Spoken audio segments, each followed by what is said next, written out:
My name's Neil Taylor and I'm a campsite warden, and this is my 4th year of doing that role.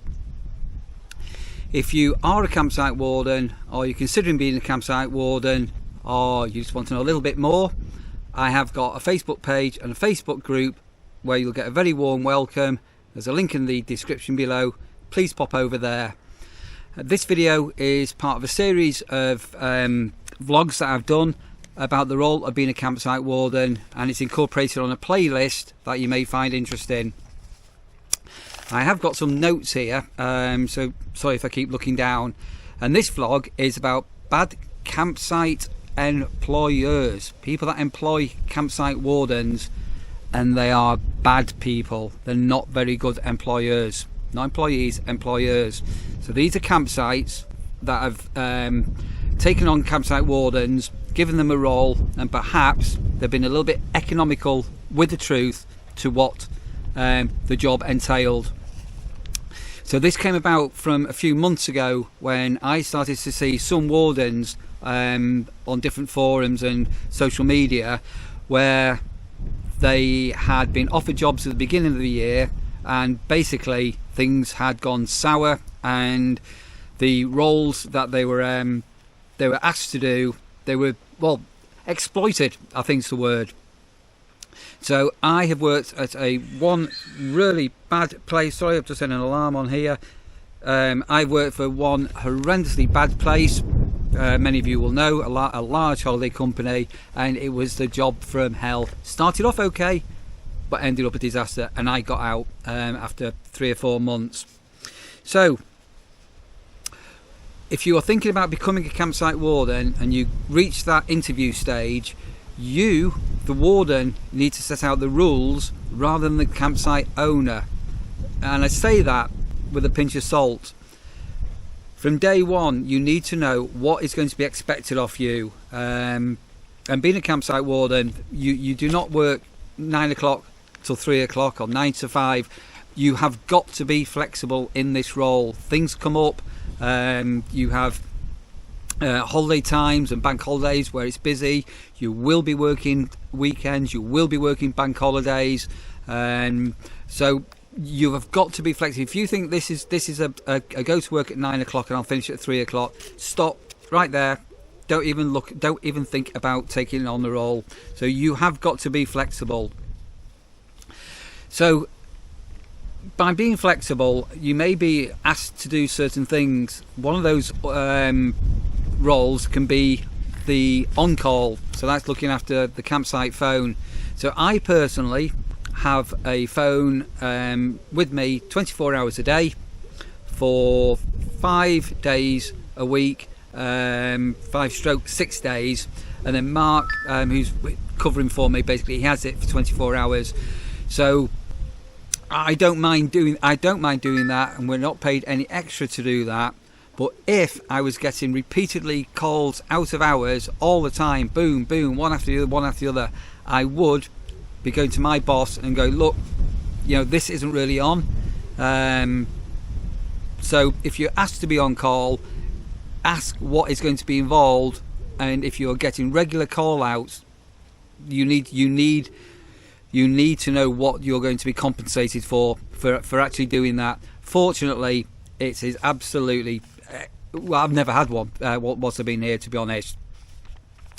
We had one, so thank you to people who've written into me, messaged me, emailed me, DM me, fellow wardens out there. I know some of you have moved on now.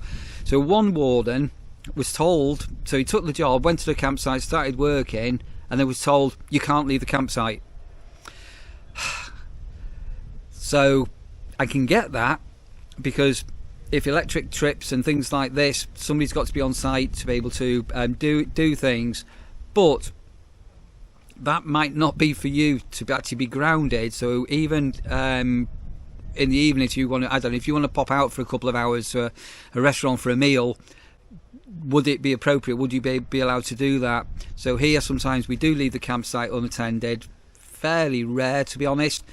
But this person was actually told he was not allowed to leave the campsite except on his days off. So that may be a bit of a no-no. So these are the questions you need to ask when you're being employed, these are the questions you're being asked. You could get offered substandard accommodation. So again, I've had people who have been in touch with me who were offered accommodation, a 2-bedroom flat or a static, and they've actually got there and it wasn't very good accommodation. So if you are being offered accommodation, make sure you know exactly where you're going and what you're walking into. Likewise with the pitch, I am blessed at the moment. Currently my warden pitch is huge. I've got a fence, I've got a garden, but some wardens have been given pitches that are in a pretty bad place on the campsite, let's say. So make sure you are aware, if you are going to take your own accommodation with you, whether that's a caravan, a motorhome or a camper van, that you know where your pitch is, where your nearest water is, have you got electric, grey waste and Elson waste, things like that. There was another person has took on a role, and he was asked to be she was asked to be very flexible, and they were told it'll be about 30 hours a week, and they've ended up doing 60 hours a week but being paid for 30 hours a week. And because they were new to the job, obviously you're showing willing, you're showing, you know, I want to learn, I want to be very careful that you set down some rules.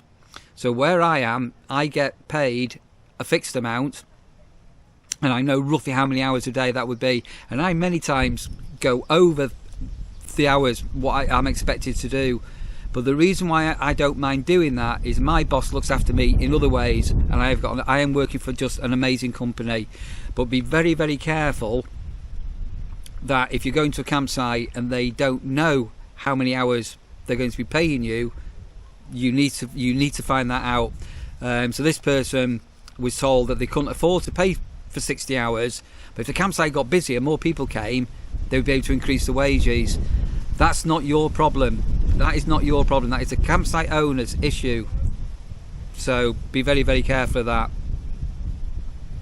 What have I got here? Yeah, and then I've also been contacted by other wardens who've taken on the role, and so sometimes, especially like on a Friday check-in times, that you can be hanging around. You can't be physically doing any work because you're waiting for people to arrive, and this can be super annoying. This can be a super annoying part of the role of being a campsite warden, is hanging about for people.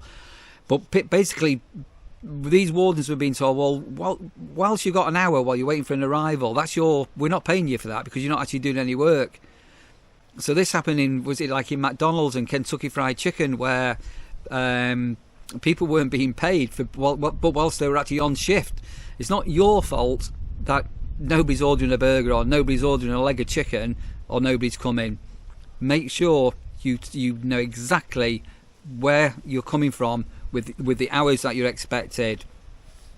I've just got a note here that this person who left the job in the end, they calculated that those first weeks, several weeks that they were being really obliging and getting stuck in, their hourly rate worked out at £2.45 an hour. No, that's not good enough. Club sites. So this is a bit controversial, this. So I got banned from a Facebook group that's supposedly for campsite wardens, because there are some club sites that are managed fantastic. There's some brilliant managers out there, and they're a joy to work for.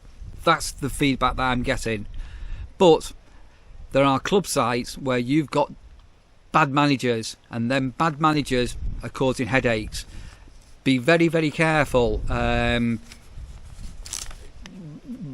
when you're at that interview stage, especially if it is with a manager. Maybe try and have a chat with another warden if there is another warden. What the vibes are. It's a bit windy. You will also make sure you scour, if you're looking for the role of a warden, be looking on campsite warden sites that are advertising jobs like UK campsites and places like that. And if you keep seeing a campsite or a caravan site or a company regularly advertising for staff, then you know that there is an issue, because a good site should be holding on to their staff for the duration of the season. So you quite often see time and time again the same campsites always advertising. That's a big alarm bell.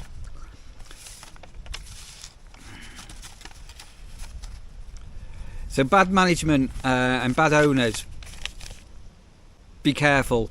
You need to set down your rules. So if you physically are able to visit the campsite for an interview, have a look at what the facilities are. Have a look where your pitch is going to be if you get offered the job. Ask what a typical week involves. So you may find you're going to be off on a Tuesday and a Wednesday, but sort of what your day you're expected to do, what sort of time you're expected to be about at, what your day entails, and find out and lay these grounds down. Take a notepad with you, write down notes and things like this, and ask lots of questions. There was another couple of campsite wardens who went onto a site, and they were living the dream. They had an amazing lodge, it looked absolutely fantastic. They started, I think they opened up in March when we had all the bad weather, and it was a baptism of fire.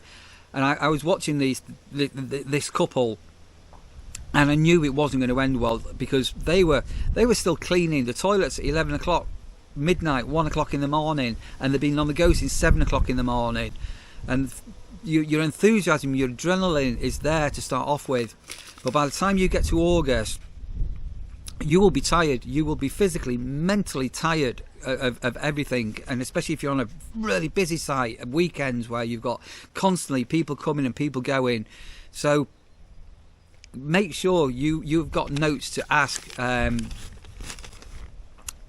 these employers. But there are some very, very ruthless, dodgy campsites out there that are taking the mickey out of campsite wardens. Again, link in the description down there below. Come and join my Facebook group where we can have an adult conversation about dodgy employers. The other groups, you're not allowed to talk about it. And as ever, let me be a voice for you. My email address is down there below in the description. Feel free to email me with any stories you want to share. I will keep everything anonymous. So as I say, I've had several people have been in touch with me about the content of this clip that I've got going now. So let me be a voice for you. I have been blessed that I'm on a second year on just an amazing site with an amazing company to work for. My journey, how I got here, those that have been following my vlogs, you will know the horrendous bad time that I had.